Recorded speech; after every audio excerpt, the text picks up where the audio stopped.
Good morning once again class. पिछले video में मैंने आपको डोपिंग जो है स्टार्ट किया था। अब इसमें जो है इम्पोर्टेंस मैंने आपको पिछले वीडियो में meaning and definition of doping बताया था। इसके बाद मैं आपको क्लासिफिकेशन ऑफ डोपिंग बताने जा रहा हूं और इसके जो साइड इफेक्ट्स हैं उसको भी मैं साथ साथ कवर करूंगा, इसलिए इसको बहुत ध्यान से सुनिएगा, बहुत ध्यान से समझिएगा। अगर कोई भी डाउट हो तो आप मुझसे कंफर्म करेंगे। तो सबसे पहले मैं आपका क्लासिफिकेशन ऑफ डोपिंग में दो ग्रुप में बांटा गया है। सबसे पहले परफॉर्मेंस इनहेंसिंग सब्सटेंस, यानी वो substance number one performance enhancing, जिससे परफॉर्मेंस को इंप्रूव किया जाता है या बढ़ाया जाता है। तो इसमें जो कुछ सब्सटेंस है वो कौन कौन से सब्सटेंस है।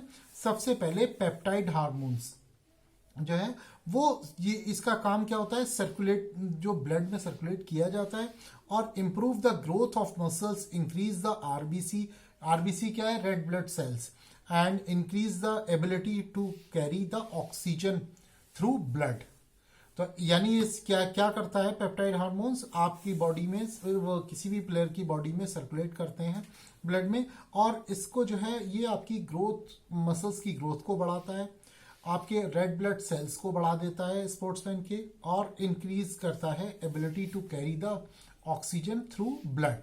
इसका ये काम होता है। लेकिन इसके हार्मफुल इफेक्ट क्या है वो स्टेप बाय स्टेप मैं आपको बता रहा हूँ। ये सबसे ज्यादा हार्मफुल इफेक्ट होता है, ये हार्ट के लिए बहुत ज्यादा, हार्ट अटैक के लिए बहुत ज्यादा चांसेस को बढ़ा देता है, क्योंकि ज्यादा आरबीसी अगर वो प्रोड्यूस करेगा और जो है मसल्स की ग्रोथ को बढ़ाएगा और उसका ऑक्सीजन लेवल, सॉरी, आपका ब्लड कैरी करेगा ज्यादा, तो हार्ट को ज्यादा मेहनत करना पड़ेगी और उस पर कभी भी अटैक हो सकता है, हार्ट अटैक के चांसेस बन जाते हैं। ठीक है। और ये जो आपके फेस जो है, इसके साथ साथ ये जब इसका हार्मफुल इफेक्ट होता है तो पर्टिकुलर टाइम के बाद इंसान का जो फेस होता है, जो प्लेयर का फेस होता है, वो बहुत ज्यादा मैच्योर हो जाता है बहुत ही कम एज में। फेस मैच्योर होने का मतलब बहुत ही ज्यादा स्किन लटक जाती है और एक बड़ा सा, एक अजीब सा एक मैच्योर फेस निकल कर आता है, जो आपके जो चार्म है, फेस का जो चार्म है, जो एज के साथ साथ आपका जो चार्म कम होता है, वो बहुत ज्यादा स्टेज पर पहुंच जाता है और बहुत ही एजिड पर्सन लगने लगते हैं। तो ये इसका हार्मफुल इफेक्ट है। नंबर 2 पर आता है स्टिमुलेंट्स। स्टिमुलेंट्स क्या चीज है, वो है आपका increase the heart and breathing rate. इसको जो है हार्ट एंड ब्रीदिंग रेट, जैसे मैंने आपको बताया पिछले वाले में, उसी की तरह करता है, और increasing the alertness and physical activities, जो आपकी अलर्टनेस को और फिजिकल एक्टिविटीज को बढ़ा देता है। ठीक है। और इसके साथ साथ जो ड्रॉबैक है इसका, वो भी यही है कि ये आपका अग्रेसिवनेस को बढ़ा देता है। जब भी आप किसी परफॉर्म करने जा रहे होंगे तो आपका हार्ट रेट आपका बढ़ जाएगा, ब्रीदिंग रेट बढ़ जाएगा, और अलर्टनेस और फिजिकल एक्टिविटीज बहुत ज्यादा एक जल्दी से बूस्ट अप हो जाती है। और उसके साथ साथ सबसे बड़ा ड्रॉबैक जो होता है वो एग्रेसिवनेस आ जाती है। गेम के दौरान अगर आपको लगता है कि जो आपके जैसा नहीं हो रहा, तो आप बहुत एग्रेसिव हो जाते हैं, और गेम में एग्रेसिव होना बहुत ज्यादा हार्मफुल होता है किसी भी कंपटीशन में। और आजकल लोग जो वेट ट्रेनिंग करते हैं उसमें भी उनका एग्रेसिव हो जाते हैं, वो वेट ट्रेनिंग करते करते बहुत इरिटेट फेस लगता है उनका। और ये भी इसका ड्रॉबैक क्या है, ये हार्ट अटैक की वजह बनता है। एग्रेसिवनेस आपके पल्स रेट को, हार्ट रेट को बढ़ा देती है और हार्ट अटैक के चांसेस बढ़ जाते हैं। ये इसका हार्मफुल इफेक्ट है। इसके बाद आता है एनाबॉलिक स्टेरॉइड। स्टेरॉइड क्या चीज है, स्टेरॉइड जो है आपकी मसल्स मास को इंक्रीज करता है, ग्रोथ बढ़ा देता है मसल मास की, और जो है आपकी, जिससे आपकी स्ट्रेंथ बढ़ जाती है, और जो है रिकवरी जो है आपकी बहुत जल्दी से होने लगती है।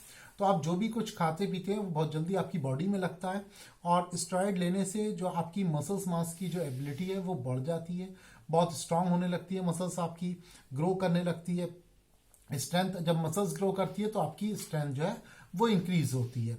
और इसके साथ इसके साइड इफेक्ट क्या होते हैं, सबसे पहले ये हार्ट अटैक के चांसेस क्रिएट कर देता है, और लिवर पर भी बहुत बुरा असर करता है। सबसे पहला जो इफेक्ट होता है इसका लिवर पर होता है, लिवर डैमेज करना शुरू कर देता है।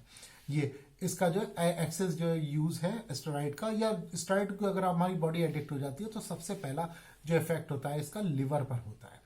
ये इसका हार्मफुल इफेक्ट है। इसके बाद आता है नार्कोटिक्स। नार्कोटिक्स क्या चीज है, ये आपकी पेन किलर की तरह काम करता है। ये आपका जो जब आप कोई भी परफॉर्म करेंगे तो आपको मस्कुलर पेन होता है कोई भी कंडीशन में, चाहे वेट ट्रेनिंग हो चाहे कोई गेम्स एंड स्पोर्ट्स हो, तो ये नार्कोटिक्स लेने से आपका जो है आपको मस्कुलर पेन नहीं होने देता है। एक तरीके से पेन किलर होता है। और आपको जब मस्कुलर पेन नहीं होता तो आप सोचते हैं मैं और ज्यादा मेहनत कर सकता हूँ। माइंड को आपके एहसास ही नहीं होने देता कि आपकी बॉडी में जो है डैमेज हो रही है, और वो लैक्टिक एसिड प्रोड्यूस होता है तो उसके सिक्रेशन को बहुत स्लो कर देता है, और इससे जो है आपकी बॉडी में माइंड को ये इंफॉर्मेशन नहीं पहुंचती है कि आपकी बॉडी थक चुकी है। तो इससे आप बहुत ज्यादा परफॉर्म कर सकते हैं, ज्यादा देर तक आप फिजिकल वर्क, फिजिकल एक्टिविटीज कर सकते हैं। ठीक है। और लेकिन इसका हार्मफुल इफेक्ट क्या है, जो भी डैमेजेस हो रहे हैं उसका इंफॉर्मेशन आपके माइंड को नहीं पहुंचती है, और फिर जो है ब्रीदिंग सिस्टम आपका बहुत स्लो हो जाता है। और स्लो होने के बाद जो खराब से खराब स्टेज है कि आपकी बॉडी कोमा में चली जाती है। जब सारे आपको माइंड को पेन का एहसास ही नहीं होगा तो आपकी बॉडी कोमा में चली जाती है और डैमेजेस बहुत ज्यादा होने लगते हैं। इसके बाद आता है लास्ट में ड्यूरेटिक्स। ड्यूरेटिक्स क्या चीज है?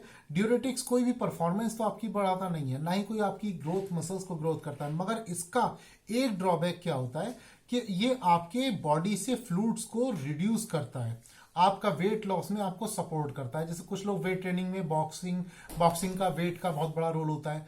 वेट जो लोग बॉडी वेट कैटेगरी होती है, कुछ लोग का अपने वेट कम करके लो कैटेगरी में आना चाहते हैं जिससे उनकी परफॉर्मेंस बेहतर हो सके, उससे उन्हें कंपटीशन बहुत कम मिल सके, हल्का कंपटीशन मिल सके, तो अपना वेट लूज करते हैं। तो ये क्या करता है, ड्यूरेटिक्स आपकी बॉडी का जो फ्लूइड है, बेसिकली पानी जो है बॉडी का, वो बहुत जल्दी रिड्यूस कर देता है आपकी बॉडी से रैपिडली, और उससे जो है आपका बॉडी वेट बहुत जल्दी गिरता है।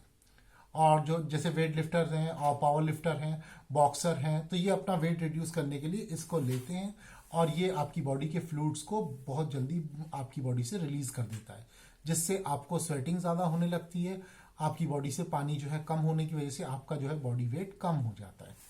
ठीक है। तो ये आपके जो मैंने बताया ये परफॉर्मेंस एनहेंसिंग सब्सटेंस थे किसके, क्लासिफिकेशन ऑफ डोपिंग के। डोपिंग। अब दूसरा आता है फिजिकल मेथड्स क्या हैं डोपिंग के। दूसरा आता है फिजिकल मेथड। फिजिकल मेथड क्या है? फिजिकल मेथड में आता है सबसे पहले blood doping. What is blood doping? जो ब्लड आपका पर्टिकुलर परफॉर्मेंस आपकी सपोज दैट 1 महीने बाद है, तो आपने एक यूनिट ब्लड जो है निकलवा के रख दिया आप अलग, और फिर उसको जो है जिस दिन परफॉर्मेंस से 1 या 2 दिन पहले वो ब्लड अपनी बॉडी में इंजेक्ट करवा लिया, तो इससे जाहिर है आपकी बॉडी में परफॉर्मेंस बहुत अच्छी हो जाएगी, बहुत बढ़ जाएगी। ठीक है। मसल्स ग्रोथ बढ़ जाएगी, आरबीसी आपकी बॉडी को बहुत ज्यादा मिलने लगेगा, तो इससे आपका ब्लड जो है आप परफॉर्म और बेहतर कर सकते हैं। तो ये ब्लड डोपिंग कहलाती है। इसी तरीके से होती है नंबर 2 जीन डोपिंग, जो फिजिकल मेथड में सबसे पहले ब्लड डोपिंग और उसके बाद आती है जीन डोपिंग। जीन डोपिंग ये आपकी जो जीन्स है उसको मैनिपुलेट करते हैं, आपकी सेल्स को और जीन को मैनिपुलेट करके आपकी परफॉर्मेंस को बढ़ाते हैं। और जब बार बार इसकी जीन्स को मैनिपुलेट करेंगे तो आपकी परफॉर्मेंस बढ़ जाएगी। लेकिन इसके साइड इफेक्ट क्या होते हैं? साइड इफेक्ट इसके ये होते हैं कि बहुत जल्दी आपका फेस जो है आप बहुत एजेड लगने लगते हैं। तो ये एक वो ब्लड डोपिंग के हार्मफुल इफेक्ट थे जो मैंने आपको बताए, और इस तरीके से आपको मैं आपको नोट्स भी शेयर करूंगा। आपको उससे उसी के अकॉर्डिंग लिखना है, जैसे मैंने पढ़ाया है वैसे ही आपको लिखना है। फिर भी कोई प्रॉब्लम हो, कोई क्वेरीज हो तो आप मुझसे कंफर्म कर सकते हैं। इसके बाद मैं आपको क्वेश्चन आंसर दूंगा, वो क्वेश्चन आंसर आपको लिखने होंगे उसमें। ठीक है। फिलहाल आज की वीडियो में इतना ही, बाकी कोई क्वेरीज हो आप मुझसे कंफर्म कर सकते हैं। Thank you.